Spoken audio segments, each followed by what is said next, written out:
সুন্দর একটা সকালে সুন্দর একটা ভিডিও নিয়ে চলে আসলাম রত্নাত্রিভুবনের রত্নাআলো। দেখো আমার গাছে লঙ্কা ধরেছে, দেখেছো কত সুন্দর লঙ্কা।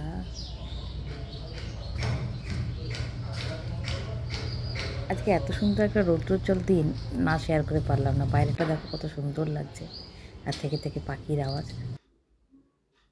পুজো এখনো হয়নি, পুজো করব। তার আগে আমি এখানে ভাত বসিয়ে দিলাম, ভাত না সরি, এখানে চা বসিয়ে দিলাম আর ডাল সেদ্ধ বসিয়ে দিলাম। আর এখানে বরবটি, আলু আর কটা পটল পেকে গেছিলো, সেই পটল কেটে নিলাম, সেটা ভাজা হবে আর ডাল হবে। আর কিছুই শেয়ার করতে পারলাম না। দেখো তোমার দাদাভাই এখন বেরোচ্ছে।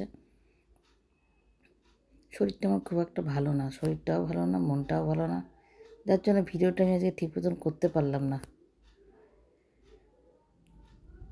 এখন কিন্তু বিকেল হয়ে গেছে, খাওয়া দাওয়া রান্না কিছুই শেয়ার করতে পারলাম না। ঠাকুরকে ভোগ দিয়েছিলাম, কিছুই করতে পারলাম না। ভীষণ সব দিক থেকে একটা আপসেট ছিলাম।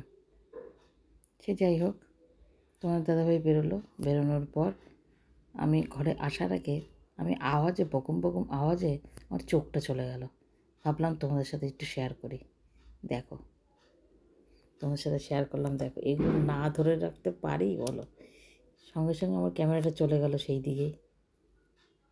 দেখো, কপতি এত ভালো লাগে, এত ভালো লাগে। পটি করে করে দেখেছো কী করে রেখেছে? নিচটা দেখাচ্ছি, দেখো।